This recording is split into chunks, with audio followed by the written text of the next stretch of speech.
ಅಂತ ಅದ್ಭುತ ಕೃಷಿಕರು ಜೊತೆಗೆ ಅನುಭವಿ ರಾಜಕಾರಣಿ, ಭಾಳ ತಾಳ್ಮೆಯಿಂದ ಎಲ್ಲರನ್ನೂ ತಗೊಂಡು ಹೋಗುವಂಥದ್ದು. ಮತ್ತು ಈಗೂ ಇಂಥ ಆರೋಗ್ಯದ ಸಮಸ್ಯೆಗಳು ಅವರು ದೇವೇಗೌಡರನ್ನ, ಕುಮಾರಸ್ವಾಮಿ ಅವರನ್ನ ನಮ್ಮ ಮನೆ ಮನುಷ್ಯ ಅಂತ ತಿಳ್ಕೊಂಡು, ಮತ್ತು ಅವರ ನಡೆ ರೈತರ ಪರವಾಗಿದ್ದರಿಂದ ಗಣಪೇಗೌಡ ಅವ್ರ ಪರವಾಗಿದ್ದಾರೆ ಅನ್ನೋ ಒಂದು ದೃಢ ನಂಬಿಕೆ ಇದೆ. ಮತ್ತು ನಾವೆಲ್ಲರೂ ಪಕ್ಷದಲ್ಲಿ ಅವ್ರ ಜೊತೆಗೆ ಇದ್ದೀವಿ, ಅವರ ಸಲಹೆಯ ಮೇಲೆ ನಾವು ಹೋಗ್ತಾ ಇದ್ದೀವಿ. ಮತ್ತು ಯಾವಾಗಿದ್ದರೂ ನಮಗೆ ಅಧ್ಯಕ್ಷರ ಅದ್ರ ಬಗ್ಗೆ ಮಾತೇ ಇಲ್ಲ. ಅಂಥ ವ್ಯಕ್ತಿತ್ವಕ್ಕೆ ಇವತ್ತು ದೇವರಾಜ ಅರಸು ವೇದಿಕೆ ವಿಚಾರ ವೇದಿಕೆಯಲ್ಲಿ ಸನ್ಮಾನ ಮಾಡಿದ್ದೀವಿ. ನಾವು ಅತ್ಯಂತ ಮನಪೂರ್ವಕವಾಗಿ ನನ್ನ ಪಕ್ಷದಿಂದಲೂ ಮತ್ತು ಸಾರ್ವಜನಿಕ ಪರವಾಗಿ ನಿಮ್ಗೆ ಅಭಿನಂದನೆ ಸಲ್ಲಿಸ್ತೀನಿ. ಒಳ್ಳೆ ವ್ಯಕ್ತಿ ನೋಡಿ ನೀವು ಸನ್ಮಾನ ಮಾಡಿದ್ದೀರಿ. ಹಾಗಾಗಿ ಈ ವೇದಿಕೆಗೂ ಅದಕ್ಕೊಂದು ಶೋಭೆ ಬಂತು. ಮತ್ತು ಹೆಚ್ಚು ಒಂದು ದೇವರಾಜ ಅರಸು ಅಂದರೆ ಅಪ್ರತಿಮ ರಾಜಕಾರಣಿ. ಅವರು ಆ ಟೆನೆಂಟ್ಸ್ ಆ್ಯಕ್ಟಲ್ಲಿ ಊರೊಳಗೆ ಒಡೆಯ ಅಂತೇನು ಒಂದಿಷ್ಟು ಜಮೀನು ಎಲ್ಲರಿಗೂ ಮಾಡಿಕೊಟ್ರು. ಇವತ್ತು ನೀವು ನೋಡ್ಬೋದು, ಉತ್ತರ ಭಾರತದಲ್ಲಿ ಅದು ಇಫೆಕ್ಟ್ ಆಗಲಿಲ್ಲ. ಇವತ್ತು ಅಲ್ಲಿ ದೊಡ್ಡ ದೊಡ್ಡ ಕುಟುಂಬದವ್ರ ಹತ್ರ ದೊಡ್ಡ ಎಲ್ಲ ಜಮೀನು ಅವ್ರ ಹತ್ರ ಇದೆ.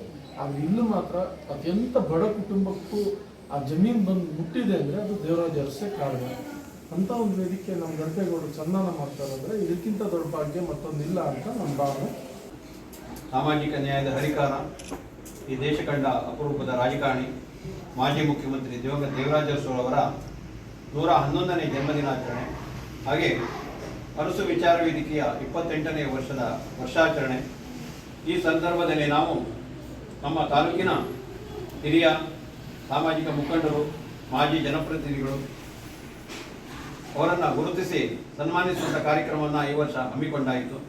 ಅದರಂತೆ ಇವತ್ತು ಮಹಾಕೋಟದಲ್ಲಿ ಕರೀಂ ಸಾಹೇಬರನ್ನು ಸನ್ಮಾನಿಸಿ, ಆನಂತರ ಬಳ್ಕೂರು ಮಾಜಿ ಮಂಡಳ ಪ್ರಧಾನರಂಥ ಎನ್ ಬಿ ನಾಯ್ಕರು, ಹಾಗೆ ಮಾಜಿ ಜಿಲ್ಲಾ ಪಂಚಾಯತ್ ಸದಸ್ಯರಾದಂಥ ವನಿತಾ ಅಣ್ಣಪ್ಪ ನಾಯ್ಕರವರನ್ನು ಹಾಗೂ ಹಿರಿಯರಾದಂಥ ನಮ್ಮ ಗಣಪೇಗೌಡರನ್ನು ಸನ್ಮಾನಿಸುವಂಥ ಈ ಒಂದು ಕಾರ್ಯಕ್ರಮವನ್ನು ಹಮ್ಮಿಕೊಂಡು ಇವತ್ತು ಇಲ್ಲಿ ಈಗ ಅವರ ಸ್ವಗೃಹಕ್ಕೆ ನಾವು ಬಂದಿದ್ದೇವೆ. ಈ ಒಂದು ಸಂದರ್ಭದಲ್ಲಿ ಅರಸು ಸವಿನೆನಪಿಗಾಗಿ ನಾವು ಈ ಒಂದು ಕೆಲಸವನ್ನು ಕಾರ್ಯಕ್ರಮವನ್ನು ಹಲವಾರು ವರ್ಷಗಳಿಂದ ಮಾಡ್ತಾ ಬಂದಿದ್ದೇವೆ. ಯಾಕೆಂದರೆ ಶತಮಾನಗಳಿಂದ ಶೋಷಿತಕ್ಕೆ ಒಳಗಾದಂಥ ವರ್ಗವನ್ನು ಧ್ವನಿ ಕೊಟ್ಟವರು, ಅನ್ನ ಕೊಟ್ಟವರು ದೇವರಾಜ ಅರಸು ಅವರು. ಭೂ ಸುಧಾರಣಾ ಕಾನೂನು ಮೂಲಕ ಅನ್ನ ನೀಡಿದರು, ಅವನೂರು ಆಯೋಗದ ಮೂಲಕ ಮೀಸಲಾತಿ ನೀಡಿ ಧ್ವನಿ ಕೊಟ್ಟರು ಹಾಗೂ ಉದ್ಯೋಗವನ್ನು ನೀಡಿದರು. ಹಾಗಾಗಿ ನಾವು ಸ್ಮರಿಸಬೇಕಾದಂಥ ನಮ್ಮ ಜವಾಬ್ದಾರಿ ನಮ್ಮಂಥ ತಿಳಿದವರು, ಪ್ರಜ್ಞಾವಂತರು ಮಾಡಬೇಕಾದ ಕೆಲಸ. ಹಾಗಾಗಿ ನಾವು ಅವರ ಹೆಸರಿನಲ್ಲಿ ಅರಸು ವಿಚಾರ ವೇದಿಕೆಯನ್ನು ಹುಟ್ಟುಹಾಕಿ ಕಳೆದ 28 ವರ್ಷಗಳಿಂದ ವಿವಿಧ ರೀತಿಯಲ್ಲಿ ವಿಶಿಷ್ಟವಾಗಿ ಆಚರಿಸಿಕೊಂಡು ಬಂದಿದ್ದೇವೆ. ಅದೇ ರೀತಿ ಈ ವರ್ಷ ಈ ಒಂದು ಕಾರ್ಯಕ್ರಮ ಹಮ್ಮಿಕೊಂಡಿದ್ದೇವೆ. ಸನ್ಮಾನ್ಯ ದೇವರಾಜ ಅರಸು ವೇದಿಕೆಯ ಅಧ್ಯಕ್ಷರು, ಬಹಳ ನಿಷ್ಠಾವಂತರು, ಶ್ರದ್ಧೆಯಿಂದ ತನ್ನ ಕರ್ತವ್ಯವೆಲ್ಲ ತಾನು ಚಾಚು ತಪ್ಪದೆ ಮಾಡುವಂಥ ಮನಸ್ಸುಳ್ಳ ಅನಂತ ನಾಯಕರಿಗೆ ನಾನು ಧನ್ಯವಾದವನ್ನು ಹೇಳಲಿಕ್ಕೆ ಇಷ್ಟಪಡ್ತೇನೆ. ಹಾಗೆ ಸೂರಜ್ ನಾಯ್ಕ ಸೋನಿಯವರು ನನಗೆ ಹೇಳಬೇಕಾದಿಲ್ಲ. ಅವರಿಗೆ ಇದಾದ ಕೂಡಲೇ ಸುಮ್ಮನೆ ಫೋನ್ ಮುಖಾಂತರ ಗೊತ್ತಾದ ತಕ್ಷಣ ಅವರು ಎದ್ಕಳಿಸಿದ ಬಂದರು. ಹಾಗೆ ತಾನು ಹೋಗಬೇಕು ಅಂತ ನಾನು ಸಹ ಆ ಸಂದರ್ಭದಲ್ಲಿ ಬೇಕಷ್ಟ ಆಯಿತು. ರಾಜಕಾರಣದಲ್ಲಿ ನಾವು ಕೆಲಸ ಮಾಡಿದ್ರು ಸಹ ನಮ್ಮದಾದಂಥ ಒಂದು ತತ್ವ ಸಿದ್ಧಾಂತದ ಮೇಲೆ ಹೋಗ್ಬೇಕಾಯ್ತು. ಯಾಕಂದರೆ ನಾವು ಹಣ ಮಾಡಬೇಕು ಅಥವಾ ಇನ್ನಿತರ ಏನೋ ಮೋಸ ಮಾಡುವಂಥ ಕೆಲಸ ಮಾಡಲಿಕ್ಕೆ ಇಷ್ಟಪಡದೆ ಏನೋ ಸಮಾಜ ಸೇವೆ ಮಾಡಬೇಕು ಹೇಳ್ತಕ್ಕಂಥ ವಿಚಾರವನ್ನು ನಾವು ಮನಸ್ಸಿನಲ್ಲಿ ಇಟ್ಕೊಂಡು ನಾವು ಕೈಲಾದಂಥ ಏನೋ ಮಾಡಿದ್ದೇವೆ ಅಂತ ಹೇಳಲಿಕ್ಕೆ ಸಾಧ್ಯ ಮಾಡಿದ್ವಿ. ಹಾಗೆ ದೇವರಾಜ ಅರಸು ಹೆಸರು ಹೇಳಿದವಾಗ ಒಂದು ನೆನಪಿಗೆ ಬರುವುದು ಏನಂತಂದರೆ, ನಾವು ದೇವರಾಜ ಅರಸರ ಮನೆಗೆ ಹೋಗಾಗಿತ್ತು. ಯಾಕಂದರೆ ನನ್ನ ಜಾಲಸತಿಯವರು ನಾವು ಎಲ್ಲ ಒಟ್ಟಿಗೆ ಇದ್ದು ಆವಾಗ ಜಾಲಸತಿಯವರು ಅವರಿಗೆ ಕಂಟು ಮಾಲಿ ಆಗಿತ್ತಲ್ಲ ದೇವರಾಜ ಅರಸರಿಗೆ, ಅವರಿಗೆ ಔಷಧಿ ಬೇಗ ತಗೊಂಡು ನಾವು ಹೋಗೋದು. ಅವ್ರ ಬಗ್ಗೆ ಅಷ್ಟು ಅಭಿಮಾನ ಇತ್ತು ನಮಗೆಲ್ಲ. ಭಾಳ ಅವರು ದೇವರಾಜ ಅರಸರು ಹೆಸರು ಹೇಳಿದ್ರೆ ಒಂಥರ ನನ್ನಂಥ ಒಬ್ಬ ಸಾಮಾನ್ಯ ಮನುಷ್ಯನಿಗೆ ಸನ್ಮಾನ ಮಾಡೋದಿಲ್ಲ. ಇದು ತುಂಬ ನಿಮಗೆಲ್ಲ ಚಿರಋಣಿಯಾಗಿದ್ದೀನಿ. ನಮಗೆ ಭಾಳ ಹೆಮ್ಮೆ ಅನಿಸ್ತದೆ. ಯಾಕಂದರೆ ನಮ್ಮ ತಾಲೂಕಲ್ಲಿ ನಮ್ಮ ಅನಂತ ನಾಯಕರ ಮುಂದಾಳತ್ವದಲ್ಲಿ ಕಳೆದ 28 ವರ್ಷಗಳಿಂದ, ಇದು 28 ವರ್ಷಗಳಿಂದ ದೇವರಾಜ್ ಅರಸು ವೇದಿಕೆ ಎಂಬ ಸಂಘವನ್ನು ಕಟ್ಟಿಕೊಂಡು ಎಲ್ಲರೂ ಸೇರಿ ಬೇರೆ ಬೇರೆ ಕಾರ್ಯಗಳನ್ನು ಹೋರಾಟ, ಬೇರೆ ಬೇರೆ ದೇವರಾಜ ಅರಸುರ ಚಿಂತನೆಯಂತೆ ಇಲ್ಲಿ ತನಕ ನಡೆದು ಬಂದಿದೆ. ಅದೇ ರೀತಿ ಇವತ್ತು ಒಂದು 5 ಜನರಿಗೆ ಆಯ್ಕೆ ಮಾಡಿ ಸನ್ಮಾನ ಮಾಡಿದ್ದಾರೆ. ಆ ಸಾಮಾಜಿಕ ನ್ಯಾಯ ಈ 5 ಜನರ ಇದರಲ್ಲೂ ಸಹ ಸರ್ವಧರ್ಮ ಸರ್ವಜಾತಿ ತಾವು ನೋಡ್ಬೋದು. ಮಾಗೋಡ್ ತುದಿಯಿಂದ ನಮ್ಮ ಕಲ್ಕಣಿ ಸಾಹೇಬರನ್ನ ಹಿಡಿದು ಇವತ್ತಿಲ್ಲಿ ಲಾಸ್ಟ್ ಕೊನೆಯ ಇದು ಶ್ರೀಮತಿ ಅಗ್ನಿಸ್ ಅವರನ್ನು ಸನ್ಮಾನ ಮಾಡ್ತಿದ್ದಾರೆ.